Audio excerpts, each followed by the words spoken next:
Viven en un country. Andan en BMW para arriba. Los fines de semana se cogen a las mejores minas. Morfan bien todos los días. El día anterior al partido durmieron tranquilamente en un hotel 5 estrellas y se rascaron la verga durante 24 horas sin hacer nada, jugando al ping-pong y al pool y a la play. Juegan al fútbol todos los días de su vida. Los botines, $6.000, $5.000, no sé cuánto salen, ponele 3.000 mangos, 4.000 mangos, están vendados por un kinesiólogo. Están bien comidos, están bien entrenados. Las medias, que son las que no te cortan la circulación, los pantaloncitos, que son los de los huevos, que no te raspan los huevos, la camiseta te estira la espalda, es la que no transpira, que sale 800 pesos, no sé cuánto sale una camiseta para jugar al fútbol. La pelota es perfecta, perfecta, 120 euros, inflada con un barómetro a 8 bares, la cancha no tiene un solo pozo, el arco tiene 7 metros 20 por 2,40. Te aplauden cuando salís a la cancha. La concha de tu madre, ¿no sabés parar una pelota? ¿Le vas a pagar al arco y la tirás a la mierda? ¿Le vas a hacer un pase? Hey, listen. What are you looking at? Go like the stream. Go like the stream. Big up, man. Big up to everyone that's locked in. Big up Shano. Big up the chat as well, man. Thank you for the raid. You and Hughes, big up to him as well. Hey, listen. I hope you all had a relaxing Sunday, like I did. I mean, I knew we were going to win the game, but I think we won it with a bit of style. The first half, of course. The first half was brilliant. That's the kind of midfield I want to see every week, Shane. That's the kind of midfield I like. And you know how Saka, I wanted him on the left, I'll be honest. I didn't want him as the number 8. But I'll be honest, he played all right. He played all right. Now, obviously, the bar is low for Saka, but still, he played better than on the wing. I think Saka's done for the wing is not working out for him. In that midfield with Eze, I said it in DG's chat, big up to him as well. I said, when you play 2 number 10s, the responsibility doesn't fall on one player. So usually you've got, let's say, Odegaard is the number 10. He's supposed to be the creative spark.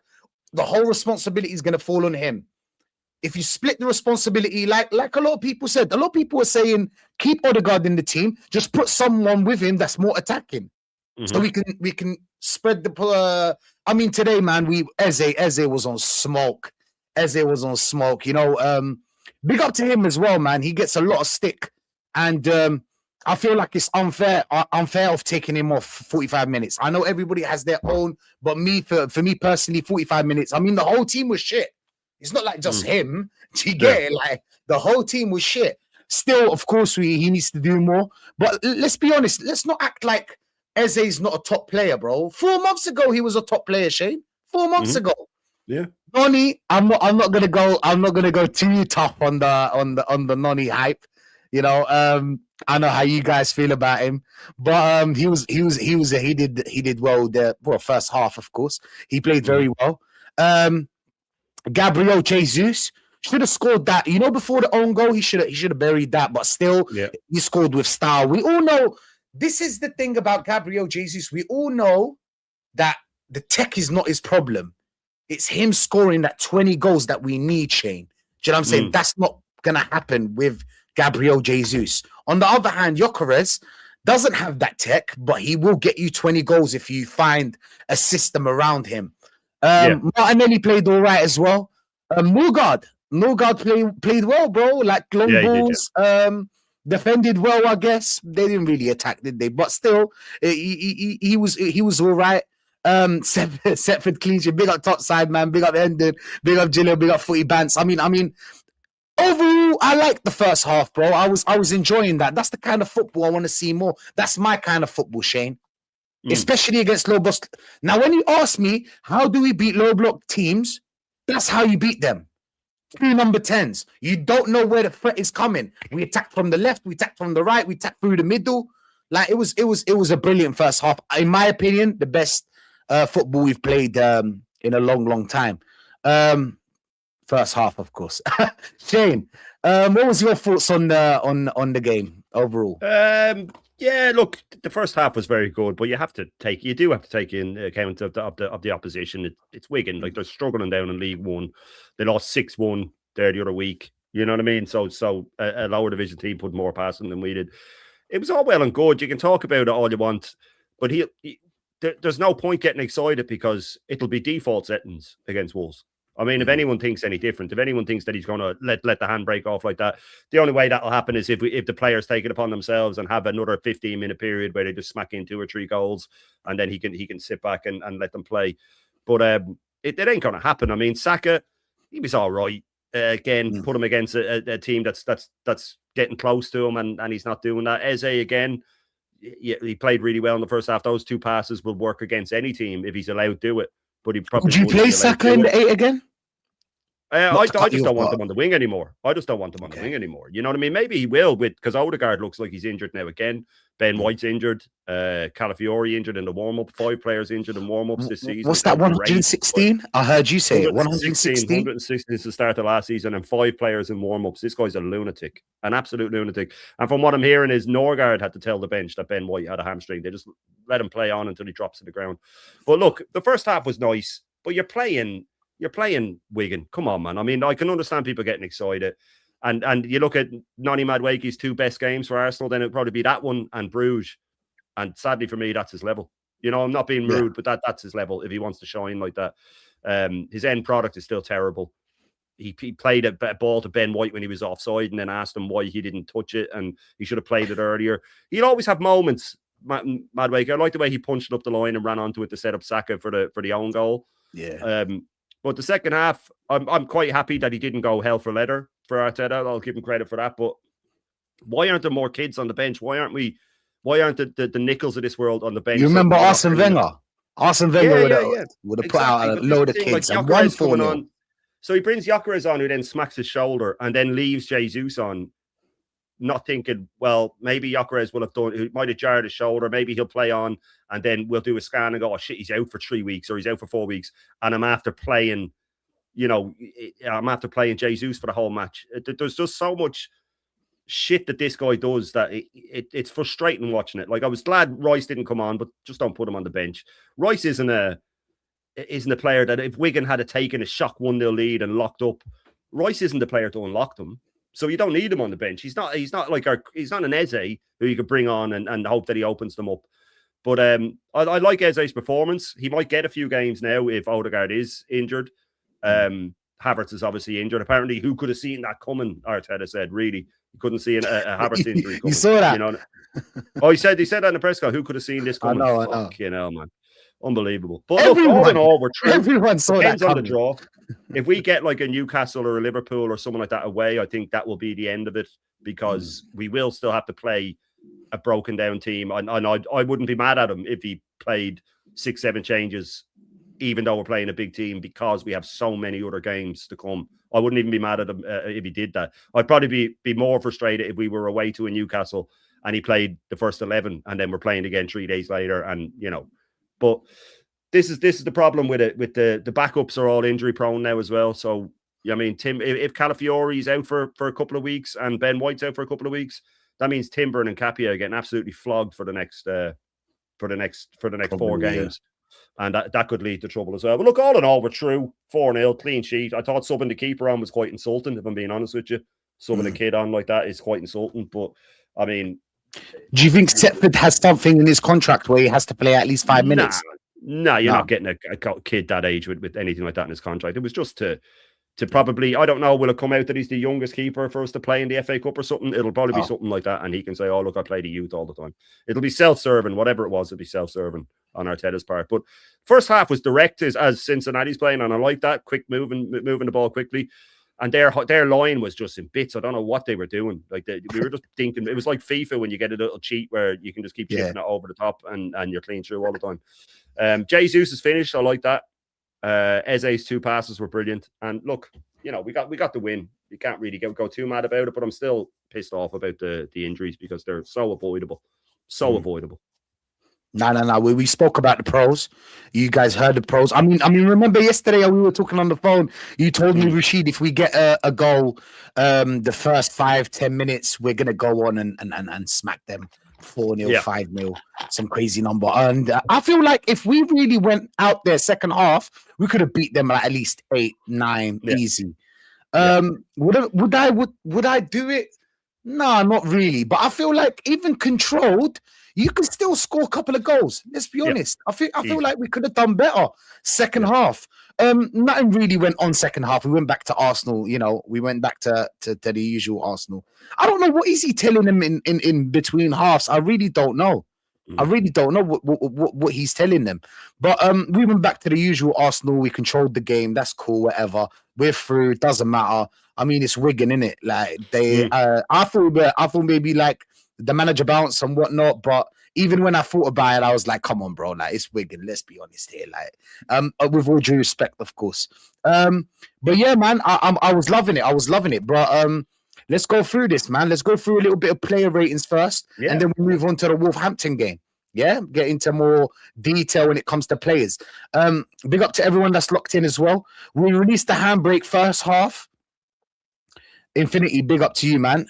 And we punctured the tires second half. Big up, man. Big up. Hey, Terry Tibbs is saying apparently a gal out here quoting George Graham, did he? Yeah, he did on TikTok. I left a comment saying, "Keep George Graham's name out of your mouth, you fraud. You don't know anything about him." He deleted it, but did he? Big up, big up, big up for Evans as well. Saying, "I fully expect it to be different. The numerous pressure games to come, but having been starved of attacking football, I'll take it whilst I can." Facts, bro. For Evans, that's what I was saying, bro. We're starving. We're starving of attacking football, bro. And this is the thing, we have the players. Yesterday, I was talking to the phone with my friend. He's a Chelsea fan. He was like, he's a top Chelsea. He told me, Rashid, like Arteta, if Arteta leaves, who would you get? I told him I can name you a lot of names, but I'll just give you the obvious one. Luis Enrique is running down his contract at PSG. Get him. He was like, "What you think, Luis Enrique?" I told him we would cook with Luis Enrique. You stupid rude boy. We're gonna cook with that team. Trust me, we've got the ingredients. It's just that it's like Michael Carrick. I told him, listen, Man United before Carrick, terrible football, terrible results. Then they were playing relegation. They were like down there, bottom half, and doing absolutely nothing. But when Carrick came in, all we need is that manager that can switch it on. As a manager, you need to find the right balance. It just amazes me how this guy hasn't found the right balance in 7 years. Do you get it? Like it's crazy. You need to find the right balance by now. Carrick's found the right balance, and look how well Man United are doing. Do you get me? So all this bullshit, bro. Do you know what? Yeah, the manager's everything in the team. I'll say it again. It is the players, but first of all, it's the manager. The manager's the first person because he brings in the players. Who buys the players? Me, Shane. Who buys the players? Him. He's the one that plays these players. We've got like today. I wanted to see Lewis Kelly in that midfield. I was 3 minutes late into the game. I saw Saka. I was like, what? Saka? I was like, and then I found out obviously Calafiore injured again. I mean, all these players injured is crazy, Shane. You've got so many players that he's just flogging off. But listen, man, we've got 13 games in the Premier League. 12 games in the Premier League. You're gonna see way more injuries. Trust me, man. But yeah, Clement is saying job done today. On to the 5th round FA Cup, clean sheet. About time that Arteta tried something different. Facts. It's Wigan. In that Saka in midfield, should try it with Eze in. I mean, with Declan Rice behind them, Shane, like, we need to talk about that midfield. Like, who would you want in your midfield? What's your ideal midfield out of these players? Probably against the low block, obviously. And then we'll go against the top team. Yeah, for me, against the low block, it would be Declan Rice in the 6 and Eze and Wanyeri in the 10s. And just absolutely fucking pound them. You know what I mean? That would be me for against lower teams, against the bottom half of the table. I'd be playing formations like that. I'd be mixing it up. We've been through this. You know, this guy will never. we'll go into the Wolves game, and if we know who's fit, you'll be able to pick the team. You'll be able to pick the team. Like, we know that it'll be Zubimendi back in, it'll be Rice back in, it'll probably be Eze, because if Odegaard's injured, if Odegaard's fit, it'll be him.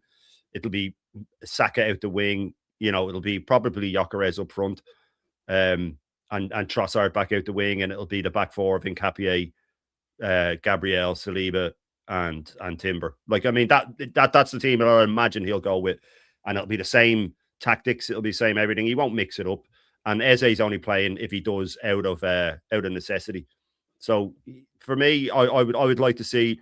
I'd like to have a manager like Luis Enrique or Hansi Flick, where we're doing our pre-game team and we're excited, going, I wonder what he'll do this week.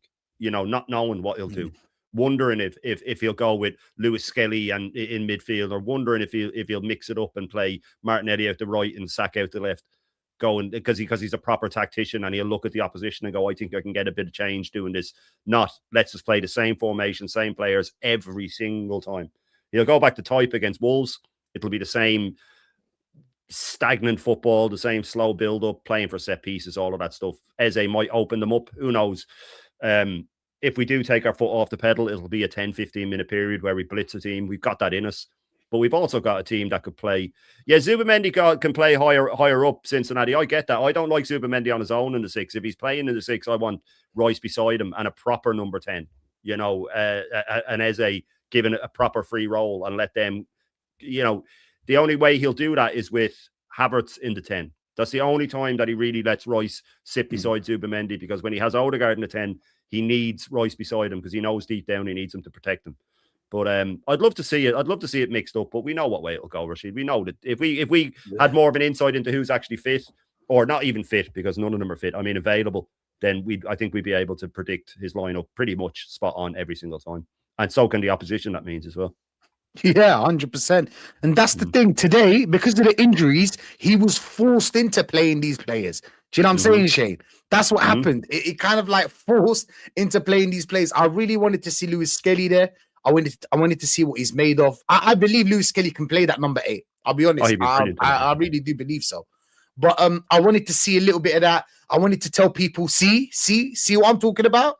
But Lewis Skelly didn't get a game. He was inverting. I know he was doing the whole inverting thing, but now I want him as a number 8. I want him to have a little bit of that movement, you know what I'm saying, to be free, to create. He's got that little bit of spark in him.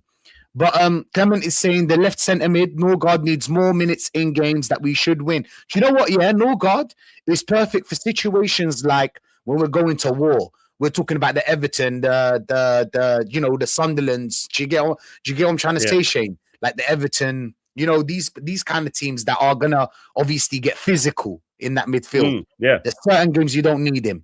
But in those kind of games, that's when I would play Norgard, bro. And he played well today, let's be honest. But again, it's Wigan, but I'm still happy about the performance. Jonathan is saying Wenger was a no one. Our next manager is probably Fabregas. Arsenal don't hire elite managers. I know, man. I know, bro. I know. That's the thing. I was just saying, I mean, it's a great opportunity. That's the thing. It's a great opportunity. You rarely see Luis Enrique, you know what I'm saying? Every manager gets sacked in the world, but like, he's running down his contract.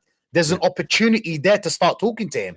I feel like, what is he, 6 months? His last 6 months, right, Shane? I think you can start talk to him right now. Of course you could, yeah. And these days they don't follow that anyway. They could be talking to him. But Hansi Flick apparently is going to be finishing up at Barcelona as well. I take him in a heartbeat too. I mean, Luis Enrique is the dream, but Hansi Flick, for me, with the way he plays the youth, would be unbelievable. You know what I mean? Yeah. He'd be looking at Wanyeri going, well, you're playing a lot of games for me, son. And he'd be looking at Lewis Skelly going, you'll be getting a lot of games in midfield as well. Big up to Ryan. Listen, especially DJB's been calling for Saka in the middle. Kenny Ken has, if only to just because he doesn't have to burst the pace anymore and he can finish. He's got strength. I'd even play him in a false 9 sometimes, so I have no issues doing that. Or out the left, just once it's not out the right. But Enrique's the dream. If he wants to come, I don't know, man. Someone was putting out the other day about like Josh wants to impress his dad now and say, look, I can win. That he might be looking at it going, because a lot of rumors now that Arteta's being told if you don't win it the league this year or the Champions League, you're gone. So there'll be a lot of upset top gooners, I understand. There will be a lot of them that will move on, I'd imagine, or they'll stop following football as closely because their Lord and Saviour's gone. But if we were to get a Luis Enrique or something like that, it'd be such an exciting summer. I don't even think we really need to dip into the transfer market that much. Maybe because of the injuries being left behind by this guy. Like I pity the next manager coming in and going, okay, look at all these great players, and then going to the physios and going, what the fuck are we doing here? You know what I mean? What are we doing here? Like, I mean, half of these players are fucked. But poor old Zinchenko, 3 minutes into his debut at Ajax, he's out for the season. That's an after effect of working under this manager for a few years. That's what that is. These players are destroyed. Like, so we let him go for $1.5 million. It wasn't even talked about. This great manager who makes every player better, according to Tom Canton. He improves every player, does he? Okay. All right. Okay. Why are we selling them off for next to nothing then if he improves every player? Because they're broken up and they've gotten worse under him. I mean, Zinchenko's just going to become a forgotten man. He'll be playing. I think we only made 100 mil or 111, I think, to be, someone correct me, out of signings, selling players. I think only 111 mil. I wouldn't even have thought it was that much. I'm actually surprised it's that much. But he spent 1 point something billion. Like someone put up I put it up the other day. Someone sent it to me the 7 years before he came. Defended an FA Cup, won 3 FA Cups, got to a European final, got to a League Cup final, 130 million spent, and then the 7 years with him, 1 FA Cup and over $1 billion spent. But he took us from the mire. This manager before he came. You have that Father Ted lad coming out taking a shot at League Gunner and us. In turn by the type of fan, oh, look where we are now, and you're disgrace, and you get the fuck out of here, man. You know what I mean? I'm so sick and tired of it. But this is the thing with these fans, Zinchenko got injured 3 minutes into his debut today, and he's out for the season. Fucked. But this is the thing, that we see what's coming all the time, and it's not being genius. It's not. It happens every year, Rashid. The same thing every year. Why? Do you know what surprises me the most? And I always say this: like when Havertz got injured, what surprised me the most is that people were surprised. Is that people actually surprised. I couldn't believe it. That's what surprises me is when they go, "Oh no, I didn't see that coming," and you go, "Really? Okay." And it's the same with the Odegaard thing. They're all going to the mat for him, the best 10 in the world. As soon as Arteta drops him for a game, they realize they can go in on him, so they start going in on him. Oh yeah, he's shit. He's this. He's that. I wonder how long Odegaard's out for, because if it's like ligaments or anything like that, he made him play on. But people again will act surprised. He made Mourinho play on when he broke his foot. Yeah, he finished the game against United, and then he let it slip in his recent press conference. He said, "Oh yeah, could we have foreseen Mourinho out for 5 months? So you've ruined his World Cup as well. Eze's World Cup's ruined. Lewis Skelly's World Cup's ruined." I'm going around the houses here, but these are all issues that come along all the fucking time. And I know you asked me about a manager, but my point is that if a new manager came in, it would take about 2 years to iron all this out for me.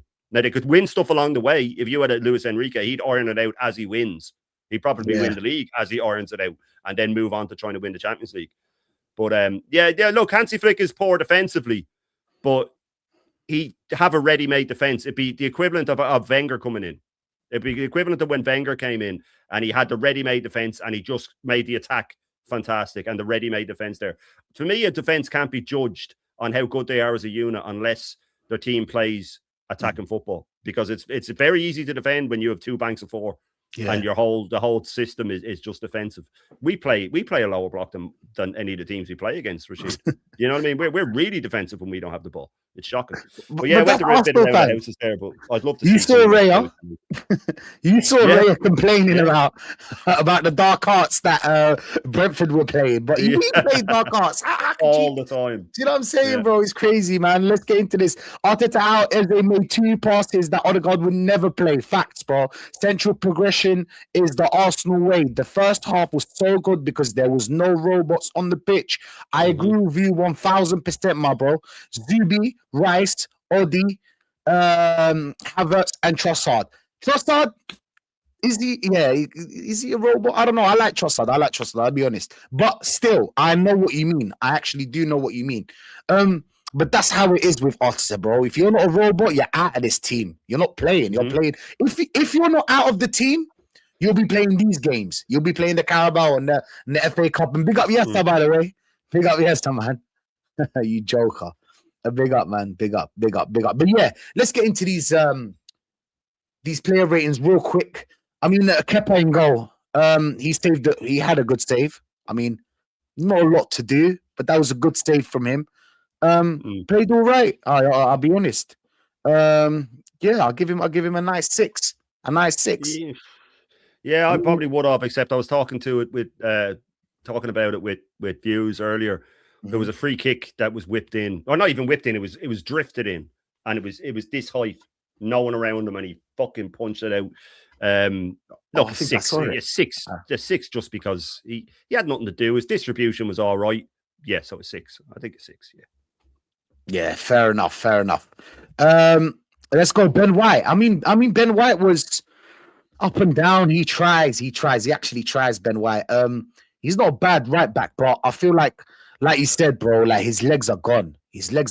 I felt that he was gonna get injured before he got injured. Like the way he was playing, it was a bit too slow on the ball. I don't know. 5. What would you say about Ben White? He didn't have much to do. Again, he looked injured before he got the injury. I think. Look, we've said this about Ben White since start of last season. Since he got flogged when he needed an operation. The most he'll be able to play is 3-4 games in a row, and he'll drop. It's happened already, and he's dropped again. But I just give him a 5 because he didn't have much to do, and what he did all right. So you can't really go against him. He made a couple of good overlaps and things like that, but he was injured beforehand, and now he definitely is, because there's talk that Norgard pointed out that he had a left hamstring. How bad it is, or if it's a tweak, or if it's what, I don't know. But he'll probably be out for another couple of weeks, then forced back in, and yeah, I'll give him a 5. He did all right.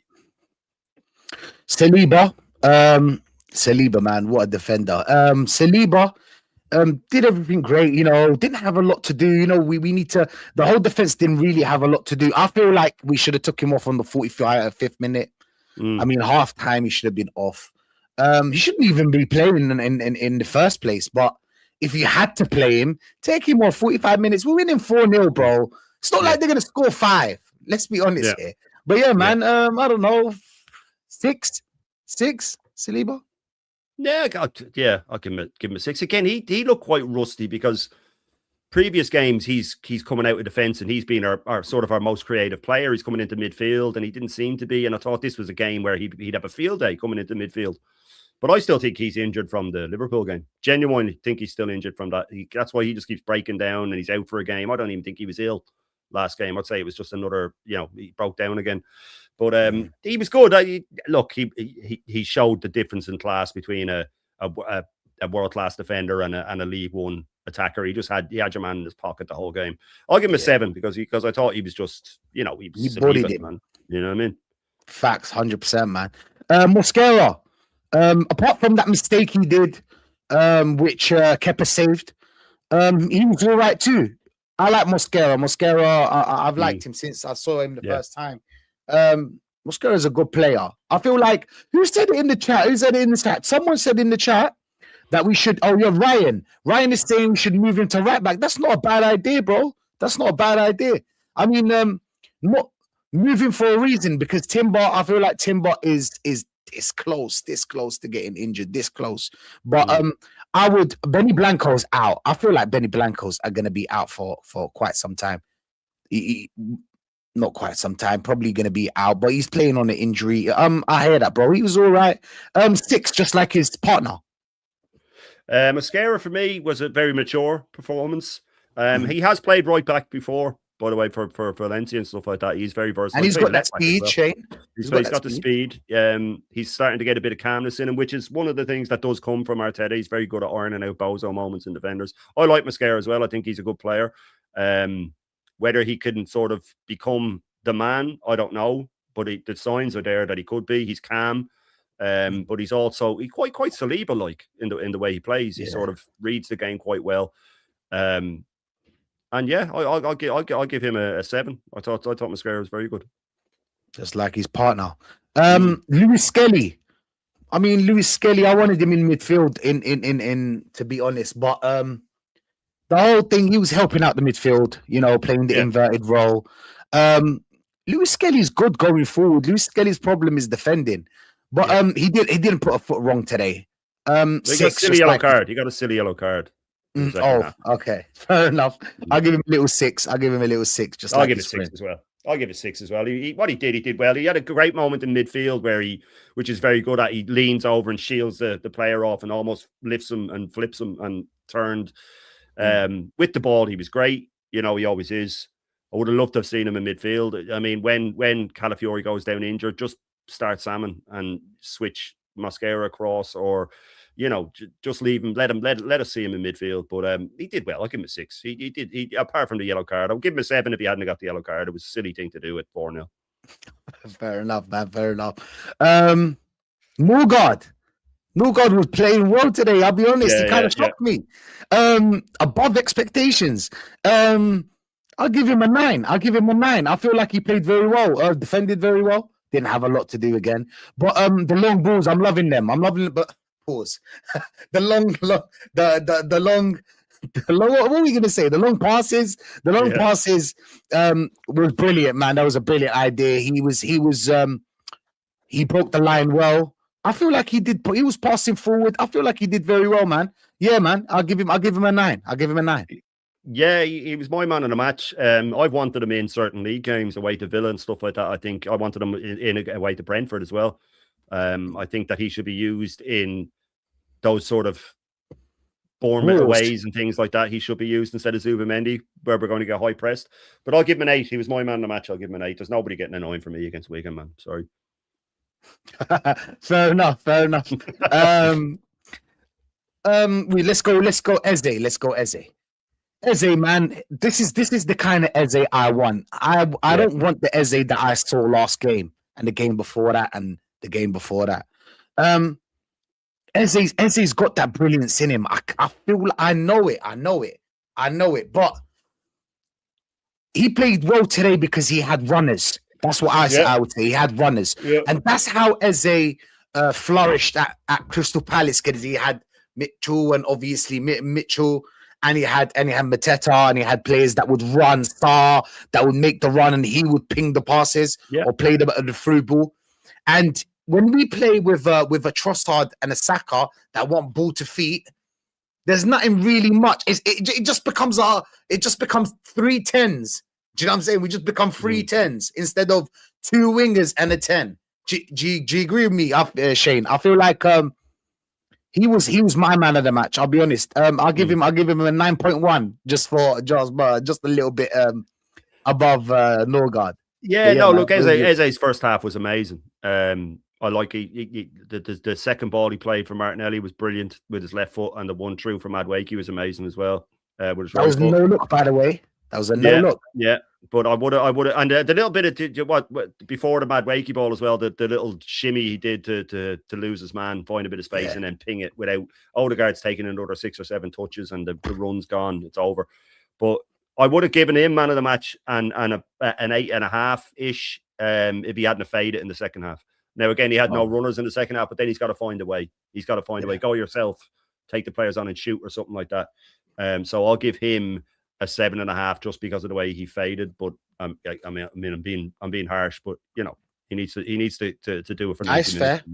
It's fair. You live in the best countries. You drive the best cars.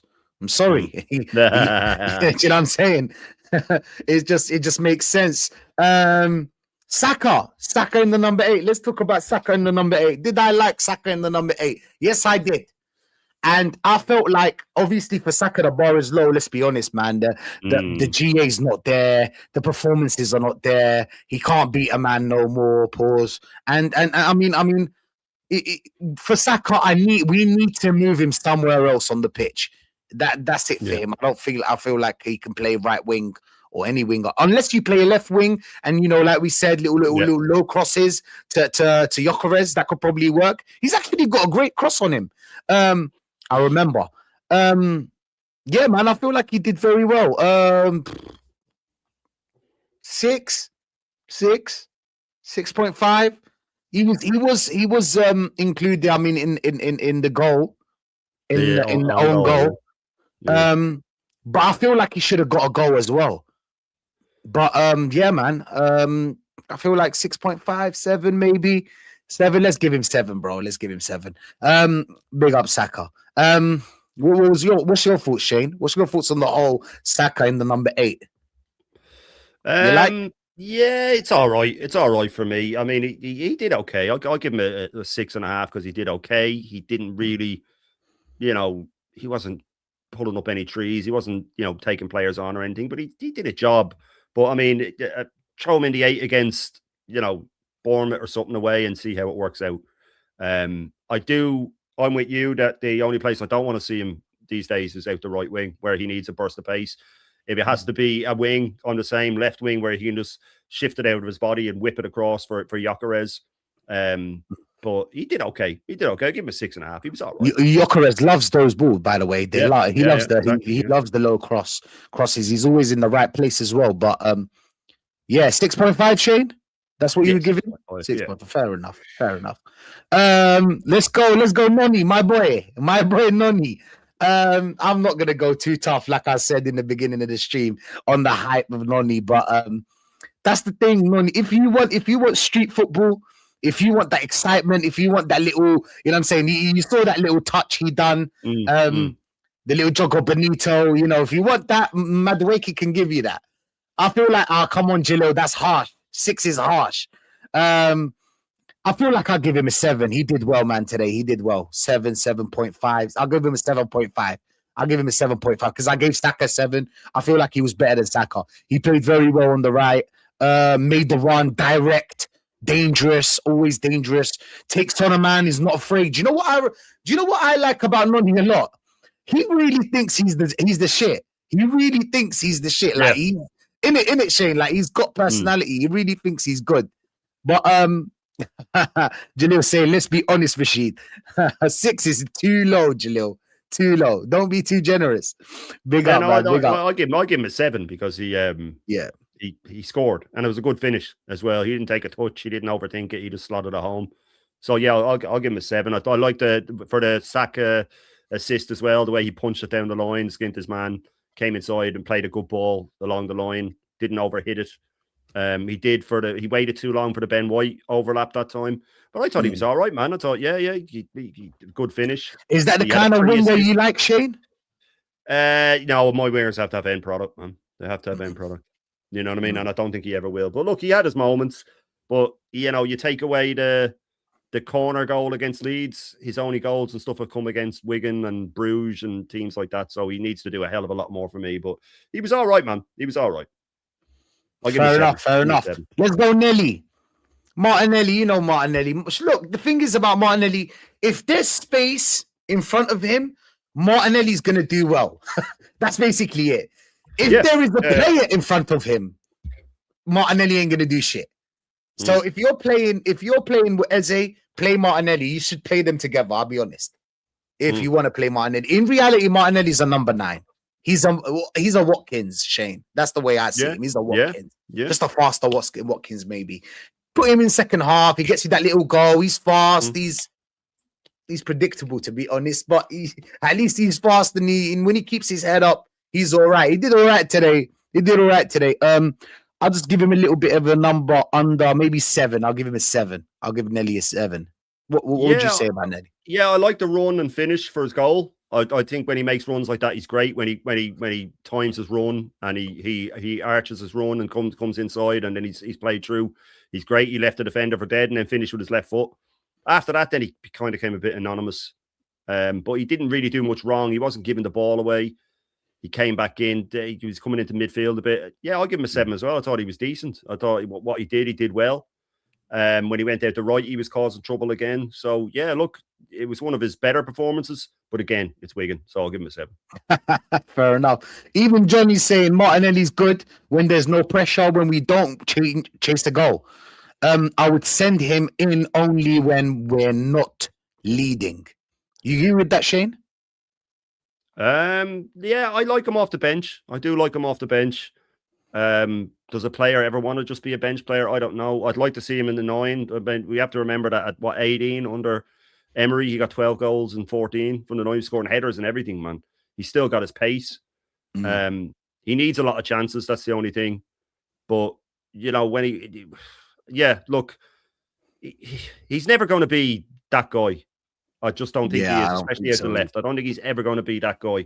And when it comes to a big game, like a final or something like that, there's always that, like Jonathan says, you can't rely on him. There's always that, like the Brentford game. There's always that chance that he'll get his clean through chance and he'll fluff his lines. But yeah, he's good when you're winning, and you know, like the Bayern game, he's perfect for the Bayern game. 2-1 up, we're locking up. But you know that an Eze can just pick the ball up and he'll be gone, and you can flick it over the top from him. That's what he's good for. And the thing is, he can start and do that, but he gives the ball away too much. But in that game, yeah, he was all right. But again, Wigan, come on. I feel like he's a bit like Tiggy said, Martinelli could be a poor man's Jamie Vardy. Facts, man. Jamie Vardy was a killer, bro. Jamie Vardy was a killer. I wanted Jamie Vardy at Arsenal, but that's a conversation for another day. Martinelli, I feel like Martinelli's a bit too expensive to be a bench player, because I feel like that's in it, Shane. That's too expensive for a bench player. But yeah, man, let's move on. Let's move on to Jesus. Did well. Drops into that midfield. Jesus got that tech. I feel like he should have scored that goal, Shane. The one that Saka gave him, and then it ended up being an own goal. I feel like he should have buried that. Great goal, by the way. I know he's got that play in him, but I don't. Jesus is a player like he's a second striker. He's just not that striker. He's just a second striker, I'm afraid. There's certain games maybe you can play Gabriel Jesus, but he'll never get you a 20 goal ever. But he did well today. I feel like he played a little bit better than Martinelli. The same. I don't know. Same. Let's give him the same 7. Yeah, I'm actually going to be quite harsh on him because, again, he's making his runs too early. If VAR was in, his goal doesn't stand. He was offside. He was leaning into offside again, like the one against was it Sunderland at home? It was indeed when he made a run when he was inside his own half, so he didn't even have to get going so quickly.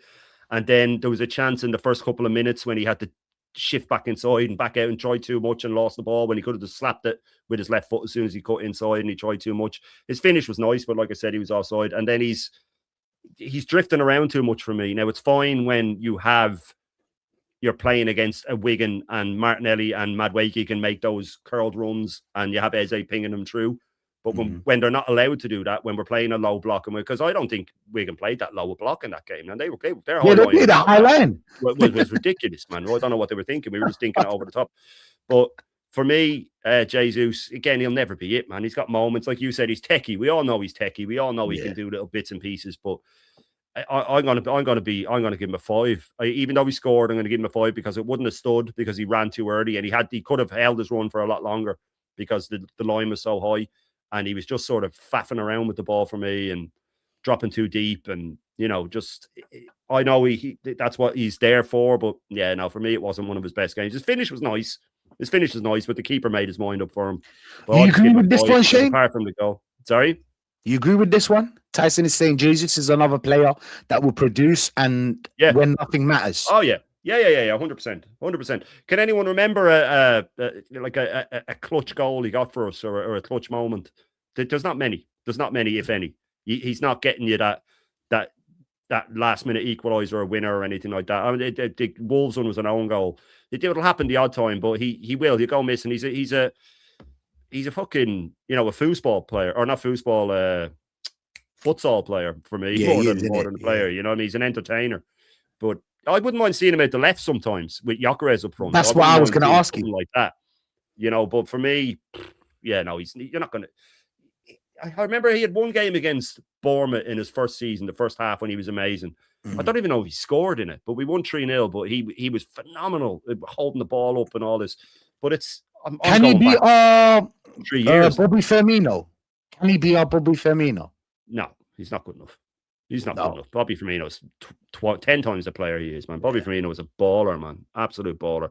No, he's too he goes missing too much, and a lot of the stuff he does is needless, where everything Firmino did had purpose. You know what I mean? Every pass he made had purpose, or every shot he took had purpose. It was flary, but it had a purpose. Yeah, it had a purpose. Every time it had a purpose. This guy is not for me, man. Not for me. And apart from the goal, I don't think he did much today.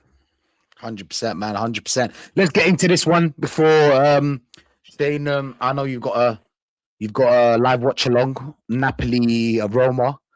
For my friend Gianni, I hope Napoli wins. I always liked Napoli because of Diego Maradona and all that. And I think a lot of people did, didn't it? A lot of people did. Yeah. Big up Napoli, man. I know I'd normally be rooting for Napoli. It was just when I started doing the Serie A thing this season, I just said that Roma would. I said that they'd finish in Champions League, and Gianni said there's no way. So I've just sort of clung to Roma. I've always liked Roma as well, to be fair. I've always liked Roma, Batistuta and Cafu and all the lads, man. I've always liked Roma, but yeah, it'd be Roma today just to wind them up. Let's go.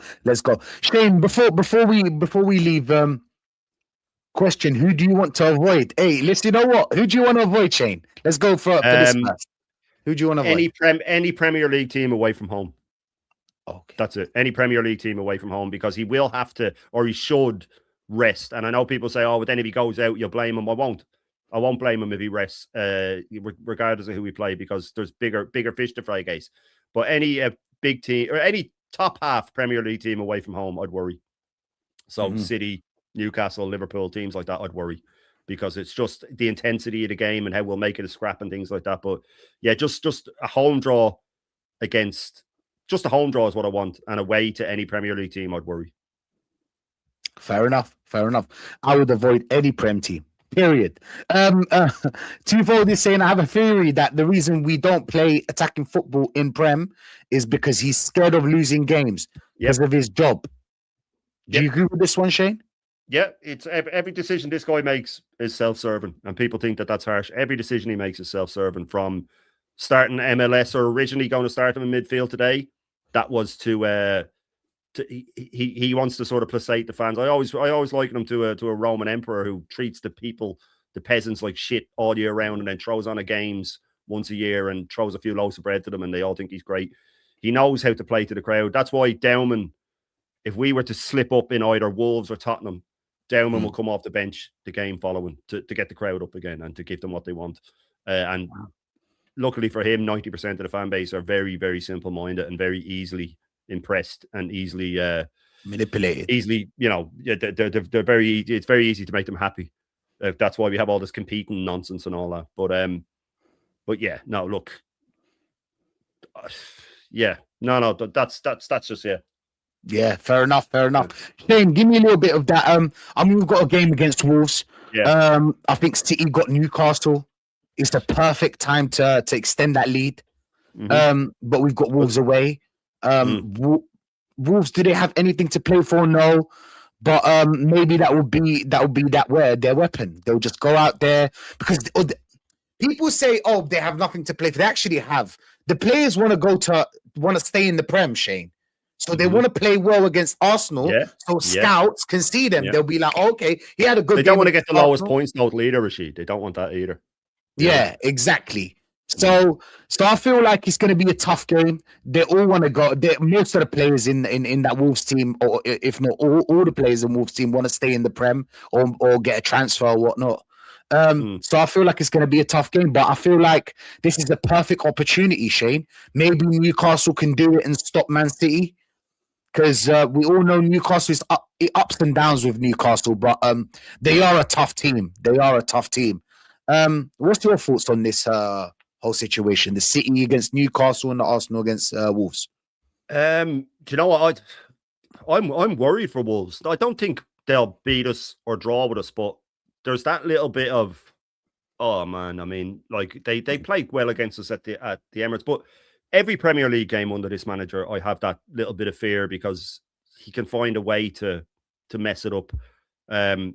Wolves having nothing to play for, if you want to put it that way, could be a danger for us. Like you said, they'll open up. They might try and get a bit. They have your man up front, because they've sold Strand Larson. They have that fucking 6'7" monster up front. He's a monster. He's an absolute monster, and he's found a little bit of form, and he'll be there bashing around Saliba, who doesn't look fit, and Gabriel's been getting flicked around the last few games, man. Gabriel has been really bozo the last few games with silly passes and getting knocked over and things like that. So that guy will be, like, his name escapes me, and I sound really unprofessional, but sometimes names just escape me. But I think Wolves will come to play. They'll come to play. I think, Odegaard, if he's fit, Siggy will probably start. That'll be another downside if he's fit. I think we'll win, of course. It's Wolves. I mean, it's Wolves. But I do worry with the away games. Now we're playing 4 days before Newcastle play, or the City play Newcastle. The City are at home. Newcastle's away form is terrible. Last couple of games, it's been okay. But I think City will dispose of them quite easily. And if we've slipped up in any way whatsoever, I mean, draw, loss, it's just going to be horrendous, because then we're away to Tottenham, who have Tudor in, who fixes things, who plays defensive football. They'll have a bounce. It could be a nasty old weekend. But if we beat Wolves and get the 7-point gap clear, and then City slip up, we're right back to saying it's our league again. But do I think that'll happen? I don't know. I'd be more confident the City beating Newcastle than us beating Wolves. I think both teams will win. I do think both teams will win, but Wolves away is not easy for the sheer reason of how we play, playing for set pieces and stuff like that. And it won't be anything like the game today. It won't be anything like the game today. But we could easily go spank them 4-0. You know what I mean? We could easily do that as well. You know, I'm not saying that we won't. And I think us spanking them 4-0 will be more likely than us drawing or losing. But I'm just saying I don't feel fully confident. But that's every game under this manager. 100%, man. Johnny's saying, I mean, Johnny's quite positive usually, but he's saying if we lose against, if we don't beat Wolves and you could, by the way, Roma scored. Yeah. Yeah.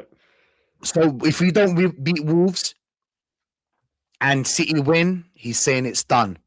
Mm-hmm. Do you agree with that? What's your thought? Yeah. Well, look, you know my stance on this. I think it's done anyway. I just don't see us. I think they're going to catch us regardless, and I think once they catch us, it's over. But I don't think look, if we don't beat Wolves, I mean, mentally, the league's gone as well, I think. You know what I mean? They like the likes of Rice would just be going, I fucking knew it. But Tottenham one could be devastating as well. Even if we beat Wolves and City have beaten Newcastle, and it's Tottenham that get a win against us, it could just be disastrous, you know. But I'm with him. Yeah, if we lose or even draw with Wolves, I think we're fucked. You know what I mean? I really do. The Brentford one was big, but that would be catastrophic, losing or drawing to the 20th place team. Nah, man, I'm not having it. And could it happen? Could easily happen. Do I think it'll happen? No, I think we'll beat them. 100%, man. Big up views in the chat. Big up views. Big up to everyone that was locked in. Listen, Shane, what you got coming up? Shane? I'm going to jump over to Gianni now to watch the game. Forza Roma, and then obviously tomorrow morning the full Irish. And what day is tomorrow? Tomorrow is Thursday. So what day is tomorrow? Monday. What am I doing? Tomorrow's Monday. Jesus Christ. Yeah, and then obviously the OGs with Aaron tomorrow night. So lots of stuff. But yeah, I'll be going over to watch the game, and Gianni's going to be absolutely furious. I imagine he wants Conte out. He wants him out now. But I'll be going over to Gianni now. Big up, man. Big up, 100%. Hey, listen, I'm going to be live next for the first 11 against Wolves. So, 1 hour and a half before the game, you know the vibe. Bare people, do you know what I'm saying? Bare different ideas, You're going to love it, man. You're going to love it. Come catch a vibe with us. So, again, the game's at 8 o'clock, I think. 6:30, we're there. We're there, people. And, people, we're out. Listen, we're going to raid Gianni, show him some love. And we're out. Rashid and Shane raid on the way. Thank you for being here. Thank you for listening. Big up, everybody.